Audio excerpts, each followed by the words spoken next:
YouTube Instagram influencer ആകാൻ ആഗ്രഹിക്കുന്നവർക്ക് അവർക്ക് വേണ്ടിയിട്ട് ഒരു ഇൻസ്പിറേഷണൽ സ്റ്റോറി ആയാലോ. കോവിഡിന്റെ വ്യാപനത്തിന് ശേഷം ഇറ്റലിയിലെ ഫാക്ടറിയിൽ ജോലി നഷ്ടപ്പെട്ട ഒരു സെനഗലുകാരൻ. കേവലം മെഷീൻ ഓപ്പറേറ്റർ മാത്രമായ അദ്ദേഹത്തിന്റെ അന്നത്തെ വയസ്സ് വെറും 20 മാത്രമാണ്. ശേഷം അദ്ദേഹം ടിക്ടോക്കിൽ കുറച്ച് റിയാക്ഷൻ വീഡിയോസ് ഇടാൻ തുടങ്ങുന്നു. അങ്ങനെ പതിയെ പതിയെ അദ്ദേഹത്തിന്റെ വീഡിയോസിന് റീച്ച് കിട്ടാൻ തുടങ്ങുക.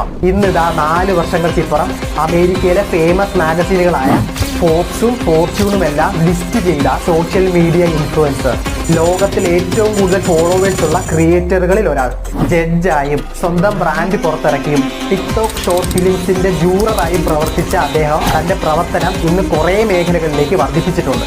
$16.5 മില്യൺ അദ്ദേഹത്തിന്റെ ഇന്നത്തെ നെറ്റ് വർത്ത്. ഒരക്ഷരമോ ഒരു വാക്കോ തന്റെ വീഡിയോയിൽ പറയാത്ത, കേവലം ഒരു ഹാൻഡ് ജെസ്റ്റർ കൊണ്ട് ലോകമെമ്പാടുമുള്ള ആരാധകരെ കയ്യിലെടുത്ത സാക്ഷാൽ ഖബീൽ നെയ്മ് എന്ന ഖാദി.